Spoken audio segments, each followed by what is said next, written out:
Hello. Let me put the camera in its holder here, and we can get started and take a look at a few things. I just rebuilt the supercell here. All the countless videos I've made using the supercell, this is the first time I've ever seen this. I slightly changed the formula. It's still the same two chemicals, which is really, really good. Ferrofluid, it's a new Ferrofluid, and some mouse milk. I have a little 1-inch neodymium cube magnet here, and when I take it away really quickly, you'll actually see the plane of inertia, which is the inverse field of the magnetic that'll actually exist where the ferrofluid is still clumped. It'll be there for just about a second. So let me put it here for, I don't know, it only takes about a second. And when I pull it away, you'll see a bright white line right down the middle of the magnet here, which is the inverse of the polarity of the magnet. Let's try that again. Let's hold it still just for a second, and here we go. Let's zoom in a little bit more and see if you can see it better. You can actually see the plane of inertia white line right there, and if I take it away really quick, there you go. You actually have to snatch it away really quickly and really cleanly, otherwise you won't see it. You can see the line right there and right there, but let me grab it very gently and pull it away. There you go. There's the plane of inertia. Either side of the magnet, we actually have polarity, but of course the magnet doesn't have polarity. It has the three-dimensional force vector of the dielectric field. The dielectric field lost that energy or inertia, manifests the toroidal spatial geometry around it. By the way, you can see this is blue shifted and this is red shifted. This means this is the south pole of the magnet and that's the north pole. We actually have a phase disparity of a proportionality of 1 to the golden ratio, or phi. Let me yank it away really quickly. There it is. There's the line. You know, there's only two vectors in the universe. People talk about, which dimension are we talking about? Well, there's only two dimensions. There's the dimension of spatiality and the dimension of counterspace. If you actually see a flicker, it's just where I need to resolder one of the LEDs. I've actually shown this before using sunlight, which is one light source. You can see the same image, so some people will ignorantly say, oh, we're looking at the LEDs here, but we actually aren't. This is a really powerful magnet. I'm going to get that one away for a second and tuck it over here, out of the way, because I got some bunch of magnets laying around here. Here's a little ring magnet, and we just plop it right on top here. And a lot of people like this image. You'll actually see here, take my little pipette here, which I use to drop the chemicals. You'll actually see different, that little flickering light over there. You can ignore that. That's just a LED that's got a bad soldered connection. You can actually see a ring here, a hole here, another torus here. Actually, let me take the phone out. You can actually see it on its side up close. This is what people like to see. So you actually see a ring of magnetism here. You actually have the bright white ring. This is a more sensitive ferrofluid. You see the little burned in image? That's what I'm talking about. The more sensitive it is, the more easy it is to burn in the image. Right there. So we actually see a ring of magnetism on the outside here, a ring of magnetism on the inside. We have a donut inside of a donut inside of a donut. Everything in Mother Nature is, of course, about simplex pressure mediation. Here we go. Let me actually place the ring magnet underneath the supercell. There we go. And plop it down right there. Catch some focus. Yep. You take a look at that for just a second. You'll actually see concentric rings of the fight between space and counterspace forming. Here we actually see the black of the actual magnet itself, but since the magnet is in the shape of the toroidal field of magnetism, we actually have the entire face of the ring magnet showing up as black. This is what happens when you make a magnet that is shaped the same as the geometry of magnetism itself, which is toroidal. There are no magnetic lines of force. These lines you're actually seeing are constructive and destructive interference. Everywhere you actually see light is constructive magnetism, and everywhere you see the absence of light or shadow is constructive dielectric. This, of course, is the fight between the conjugate field of the entire universe. From one end of this universe to the next, the entire universe is composed of two dimensionalities. one of force, the centrifugal vector of magnetism, and the one of, what's the opposite of force? Well, the opposite of force is inertia, or more specifically, rest. We have the dimensionality of spatial and anti-dimensionality, or non-Cartesian, or you could say anti-Cartesianal geometry of counterspace. Polarity, of course, is spatial. Inertial is counterspatial. This is the fight between the magnetic and the dielectric. Let me zoom in a little bit better here. Actually, I'm at 3 power already. You see how you burn in the image? You see these little burned in images right here? When you actually make the supercell super sensitive, this is what happens. It means you have to rebuild it after using it for a few times. For thousands of years now, we've of course been certain that magnetism is the reason why magnets accelerate towards one another. But this, of course, is not true at all. That's not due to magnetism. That's due to dielectricity. This, of course, is a logical impossibility, and the manifestation of the conjugate geometry of the universe between the magnetic and the dielectric, or this magnetodielectric conjugate geometry of the torus and the hyperboloid, respectively. Magnets are accelerating towards a mutual null point between both, or a nexus in counterspace, not towards each other. This is the problem that humanity has suffered. We've actually had correct observation, but incorrect conclusions and incorrect theories drawn about the observed phenomena. Let me whip out the little powerful 1-inch magnet over here while trying not to get it close to the other little magnets. Have I got it along this little plane of inertia? No, I don't. I need to flip it this way. There we go. Which side is the North Pole and which side is the South Pole? Well, this is blue shifted. Over here is red shifted. See, I got a bad LED over here. Now I've actually made several of them bad. It still doesn't affect the image. The lines you're actually seeing are not due to the LEDs. There we go. These are really bright LEDs too. The actual the supercell ring, which is 3D printed, is actually getting hot.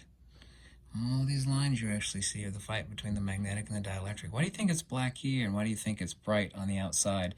This, of course, is the centrifugal edge. This is true magnetism. Everybody thinks, illogically and irrationally, that each side of a magnet, well, this is the South Pole, this is the North Pole, we have the magnetic field here, and we have the other pole over here on the other side. That's not true. The centrifugal magnetism, or the only place where true magnetism exists, would be right here. If you actually put, a bowl about a quarter full of water, and you started to spin the bowl, like say you had the bowl on a Lazy Susan, and you glued the bowl to the Lazy Susan, you started to spin the bowl really quickly, the water would actually start to centrifugally divest itself and try to actually spread towards the outer edge of the bowl, and if you spin it fast enough, of course, the water is going to flow across the edge of the bowl. Well, it's the same as true of magnetism here. Now, this isn't bowl shape, but it doesn't matter what the actual physical geometry of the magnet is. The actual magnetic field exists right here on the centrifugal edge, but right here is the center. If you actually also, too, spin a bowl, which is about a third or a quarter full of water, and start to spin it on the Lazy Susan, you'll see an empty spot right here, right in the dead center of the bowl, where there is no water.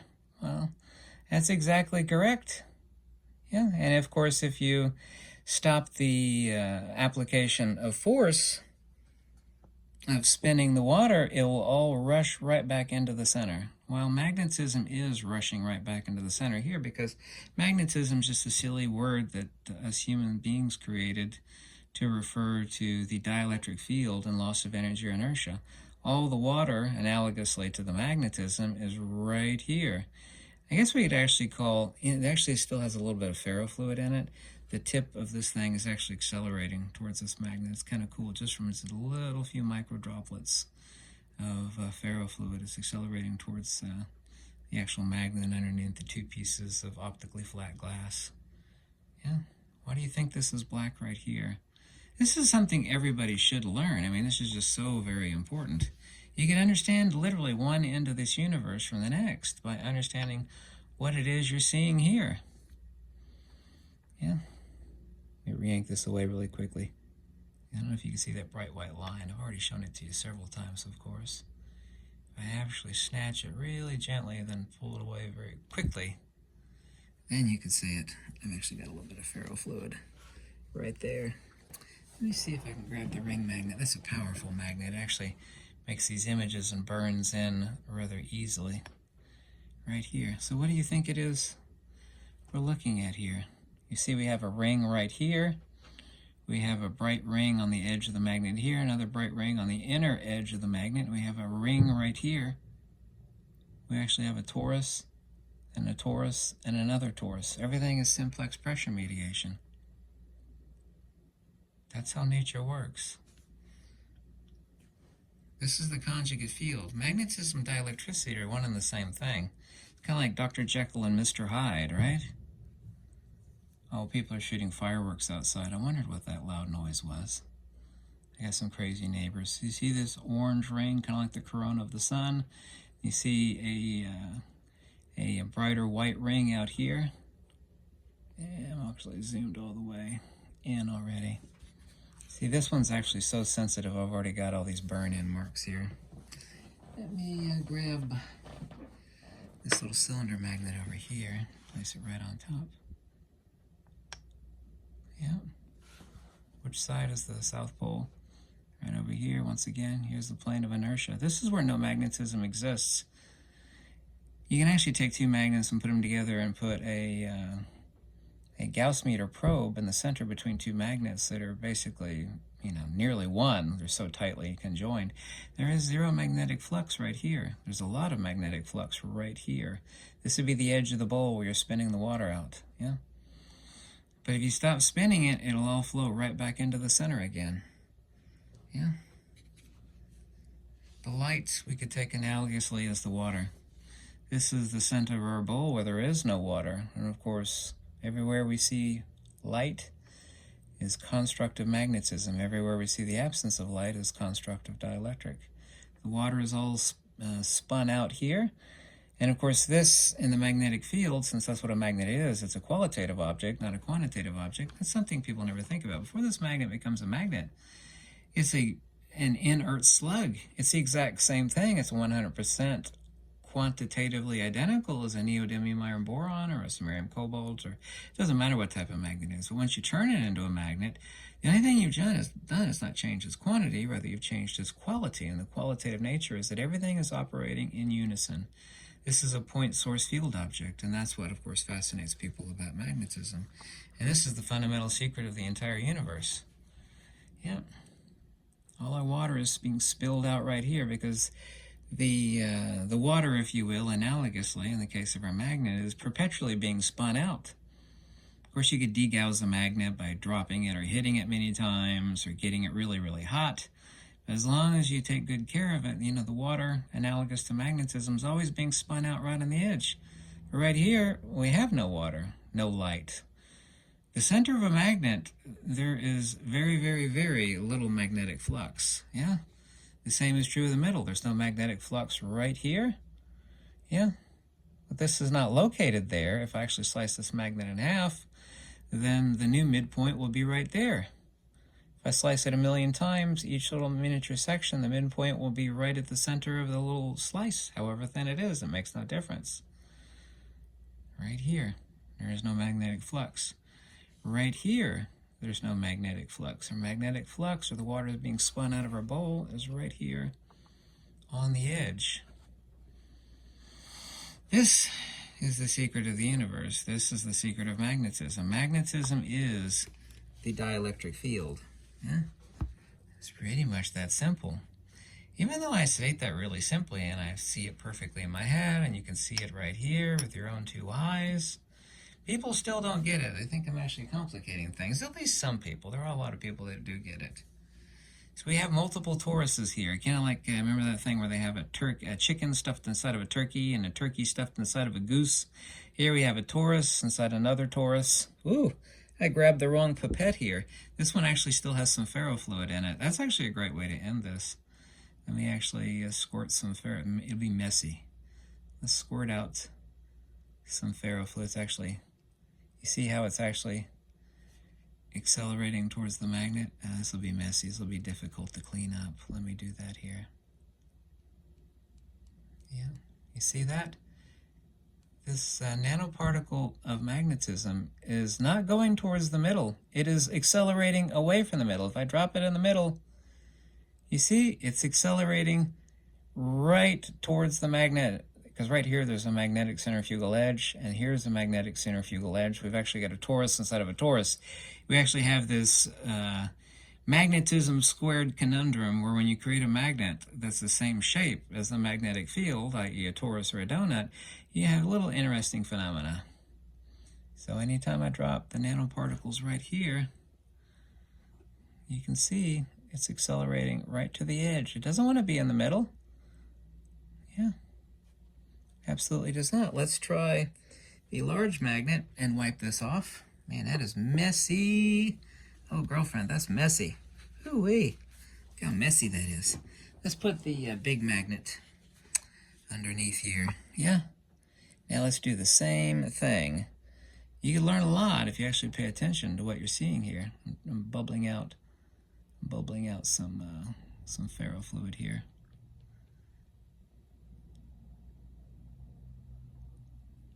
I don't know if I got any more. Of course, see if I actually do it at here. It's accelerating, not towards the center, but towards the centrifugal edge of this 1 inch by 1 inch cube neodymium. Kind of looks like, you see these little bubbles right in the center? It's got little spikes forming. That's where the magnetic, see?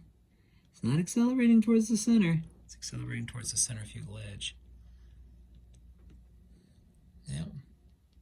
This was actually a happy accident to show you something. Let me take the phone out. You can actually see the little spikes forming right there, the three-dimensionality of it. Here you go. Let's get a little further. You got little mountainous spikes right there. Looks like a sunflower, doesn't it? It's very pretty. Everything in nature is simplex pressure mediation. I hope you like these videos. I certainly hope you learned something. If you ever want to contact me, my information is in the description below. Any donations always warmly welcome. And thank you so much. Goodbye. Let me get in a little bit more. Here we go. A little bit closer. Yeah.